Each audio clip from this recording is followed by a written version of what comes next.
नमस्कार। आज हम एक ऐसे फंड्स के बारे में बात करेंगे जिसमें सिर्फ़ और सिर्फ़ 25,000 रुपया एक ही टाइम लगा देने पर एक टाइम पीरियड के बाद आपको 25 लाख का फंड बन के तैयार हो जाता है। जी हाँ, हम बात कर रहे हैं म्यूचुअल फंड्स प्लान के बारे में। म्यूचुअल फंड्स का तो नाम आपने सुना ही होगा। हाँ, वही म्यूचुअल फंड्स जिसमें थोड़ा-थोड़ा पैसे अगर जमा करते हैं तो एक बहुत बड़ा फंड एक टाइम पीरियड के बाद बन जाता है।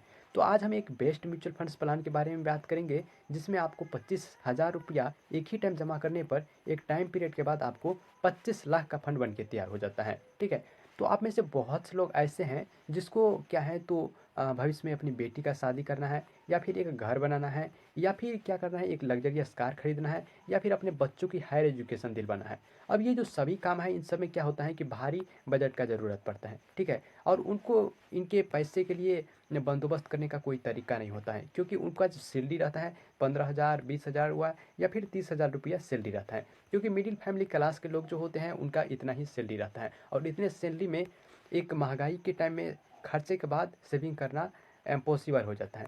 सो अगर आप थोड़ा-थोड़ा रुपये अगर आप जमा करते हैं किसी म्यूचुअल फंड्स में तो एक टाइम पीरियड के बाद आपके पास बहुत बड़ा फंड बन के तैयार हो जाता है और इस फंड से आप सभी काम कर सकते हैं। तो आज हम जिस फंड के बारे में बात करेंगे उस फंड में अगर आप सिर्फ़ और सिर्फ़ 15 साल तक जमा करते हैं, 15 साल तक अगर आप 25,000 रुपये को छोड़ देते हैं तो एक टाइम 15 साल के बाद आपको 25 लाख का फंड बन के तैयार हो जाएगा। ठीक है?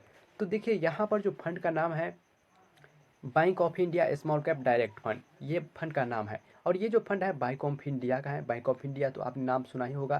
बैंक ऑफ इंडिया क्या है तो एक बैंक है और साथ में ये क्या है म्यूचुअल फंड्स कंपनी भी है। तो इसी के फंड के बारे में हम बात करेंगे। तो यहाँ पर देखिए अगर इसके ऑल टाइम के जो रिटर्न की बात करें कितना रिटर्न दिया है तो 32.33% का ये रिटर्न दिया है। लेकिन यहाँ पर हम मान कर चलते हैं कि 32% में से आपको 30% का रिटर्न देगा एनुअलाइज। तो 30% के हिसाब से अगर हम कैलकुलेशन करें तो आपको एक टाइम पीरियड के बाद कितना रिटर्न मिलता है, चलिए सबसे पहले हम इसको कैलकुलेशन के थ्रू देखते हैं। तो यहाँ पर देखिए हमने कैलकुलेटर ओपन कर लिया है और हम जो कैलकुलेटर करेंगे इसमें लमसम का कैलकुलेटर करेंगे। ठीक है? और लमसम में देखेंगे कि यहाँ पर हमने सेलेक्ट कर लिया है 50,000 रुपया। ठीक है? और 50,000 रुपये यहाँ पर सेलेक्ट कर लिया है और यहाँ पर मैंने आपको पीछे बता ही दिया कि इसका जो एक्सपेक्टेड रिटर्न है हम 30% मान कर चलते हैं। वैसे तो इसमें 32% का रिटर्न देता है लेकिन हम इसमें से 30% का रिटर्न मान कर चलते हैं। ठीक है? अब 30% के हिसाब से यहाँ पर देखिए कि यहाँ पर आपको कितने दिन में कितना हो जाता है। सबसे पहले यहाँ पर देखिए कि अगर आप 15 साल तक 30,000 रुपये 50,000 रुपये को इसमें जमा रखते हैं। ठीक है? तो यहाँ पर देखिए आपका जो इन्वेस्टमेंट हो गया 50,000 और इसके बदले में जो आपको रिटर्न मिलेगा कितना तो 25 लाख से भी ज़्यादा का। और टोटल वैल्यू की बात करें तो 25,59,000 रुपये का आपका फंड बन के तैयार हो जाता है।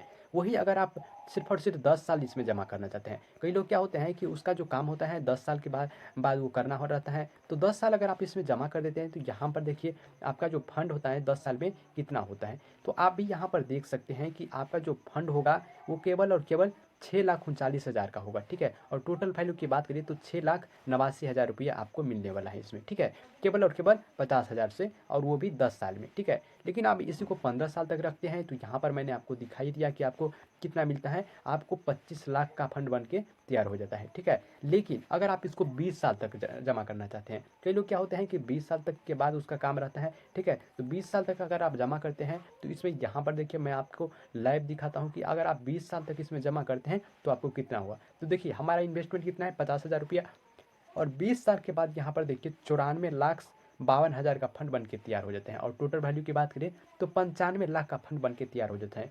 तो यहाँ पर हमने क्या किया 50,000 रुपये इन्वेस्ट किया और केवल 20 साल में यहाँ पर देखिए कि आपका 1 करोड़ के आसपास का फंड बन के तैयार हो जाता है। ठीक है? तो ये है म्यूचुअल फंड्स का पावर। ठीक है? तो आप में से बहुत से लोग ऐसे हैं जो एक बहुत ही बेस्ट म्यूचुअल फंड्स की तलाश में है, तो आप इस म्यूचुअल फंड्स में आप दे ट्राई कर सकते हैं। ठीक है? सबसे पहले हम चलिए कि इस म्यूचुअल फंड्स के बारे में कुछ डिटेल जानते हैं और क्या इसके फ़ायदे हैं और क्या नुकसान है इसके बारे में जानते हैं। फिर हम देखेंगे कि इसमें किसको जमा करना चाहिए किसको नहीं करना चाहिए। ठीक है? तो सबसे पहले यहाँ पर अगर देखें इसके अभी के करेंट टाइम में एनएबी प्राइस का तो 52 रुपये इसका अभी का टाइम में करेंट का एनएबी प्राइस है। ठीक है? एनएबी प्राइस का मतलब क्या होता है, एक यूनिट होता है जो आप खरीदेंगे तो उसी यूनिट पर आपको अलॉट किया जाएगा। ठीक है? तो ये होता है एनएबी प्राइस। अगर इसमें सिप की बात करें कि आप इसमें मंथली अगर जमा करना चाहें तो कितना कर सकते हैं, तो मंथली इसमें से कम आप 1,000 से शुरू कर सकते हैं। ठीक है? और ज़्यादा से ज़्यादा आप कितना भी कर सकते हैं, इसमें कोई इसका लिमिट नहीं है। इसके बाद अगर इसके रेटिंग की बात करें कि इसको कितना रेटिंग मिला है तो यहाँ पर इसको आप देख सकते हैं, इसको जो है 4 स्टार रेटिंग मिला है।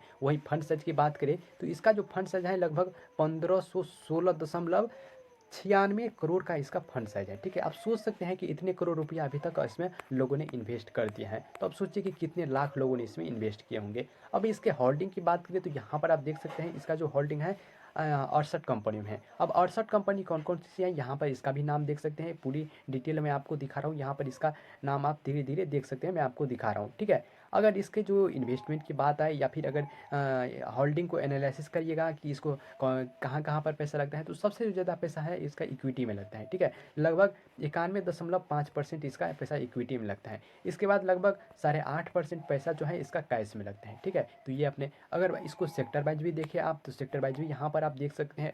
यहाँ पर देखिए सबसे जो ज़्यादा पैसा है कैपिटल गुड्स में लगता है, लगभग 19% के आसपास इसका पैसा लगता है। इसके बाद अदर सेक्टर में भी लगता है। इसके बाद हेल्थ केयर सेक्टर में, फाइनेंशियल सेक्टर में और कंज्यूमर स्टेपल्स, केमिकल आदि बहुत से सेक्टर हैं जिसमें इसका पैसा लगता है। और यहाँ पर इसका परसेंटेज भी आप देख सकते हैं कि किस सेक्टर में कितना पैसा लगता है। ठीक है, अगर इसमें इन्वेस्टमेंट की बात आए कि इसमें कितना इन्वेस्टमेंट कर सकते हैं, तो आप इसमें सिर्फ जो है 1000 रुपये से स्टार्ट कर सकते हैं। और लमसम की बात करें यानी कि एक ही टाइम, तो आप 5000 रुपये कम से स्टार्ट कर सकते हैं। इससे ज़्यादा का कोई लिमिट नहीं है, आप ज़्यादा से ज़्यादा कितना भी करना चाहे कर सकते हैं। अब देखो किसी भी म्यूचुअल फंड्स के जो रिटर्न है, इसको पास्ट का रिटर्न जानना ज़रूरी हो जाता है। ठीक है, तो यहाँ पर इसके जो पास्ट का रिटर्न देखिए, तो यहाँ पर देखिए इसका जो पास्ट का रिटर्न है बहुत ही तगड़ा रिटर्न है। देखिए 1 साल का रिटर्न की देखिए तो 31% का है, और 3 साल की बात करें तो यहाँ पर 23% का से ज़्यादा का रिटर्न दिया है, और 5 साल की बात करें तो लगभग 38% का रिटर्न दिया है।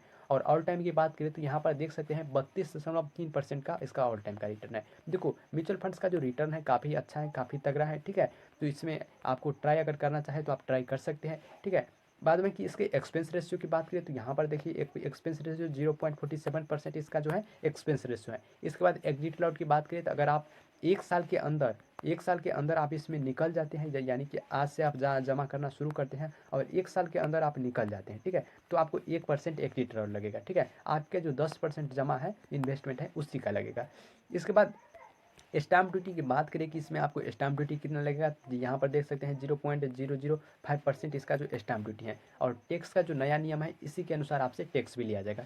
यानी कि अगर आपका जो अर्निंग है इसमें अगर बोले कि रिटर्न की बात करें तो 1 साल के अंदर आपको 1,25,000 से या फिर इतना इससे ज़्यादा हो सकता है तो आपको 20% का टैक्स लगेगा, और इससे कम होता है 1 साल में तो आपको 12.5% के अनुसार आपसे टैक्स लिया जाएगा। ठीक है, अगर इसके फंड मैनेजर की बात करें तो यहाँ पर देखिए इस फंड को एक ही लोग मैनेज करते हैं, आलोक सिंह, और ये क्या है तो 2024 से इसमें प्रेजेंट है, काम करते हैं। ठीक है, तो ये जो है आलोक सिंह बहुत ही एक्सपीरियंसड पर्सन है, तभी इतने बड़े फंड को आप ये मैनेज कर रहे हैं। ठीक है, तो अब बात करते हैं कि इस फंड में किसको मैंने जमा करना चाहिए और किसको नहीं। देखिए अगर आप लॉन्ग टर्म के लिए जमा करना चाहते हैं, ठीक है, लॉन्ग टर्म के लिए तो आप इसमें ट्राई कर सकते हैं। ठीक है, अगर आप शॉर्ट टर्म के लिए जमा करना चाहते हैं यानी कि 2 साल 3 साल 4 साल के लिए, तो ये फंड आपके लिए अच्छा नहीं हो सकता है, बेनिफिट्स नहीं हो सकता है। अगर आप लॉन्ग टर्म के लिए जमा करना चाहें तो कर सकते हैं। ठीक है, बाद में कि इसी बैंक ऑफ इंडिया, इसी म्यूचुअल फंड्स प्लान के बारे में मैंने सिप पर वीडियो बनाया है कि आप कितना सिप कर सकते हैं, और इसमें मैंने बताया है कि कैसे आप एक 1500 रुपया इन्वेस्टमेंट करके आप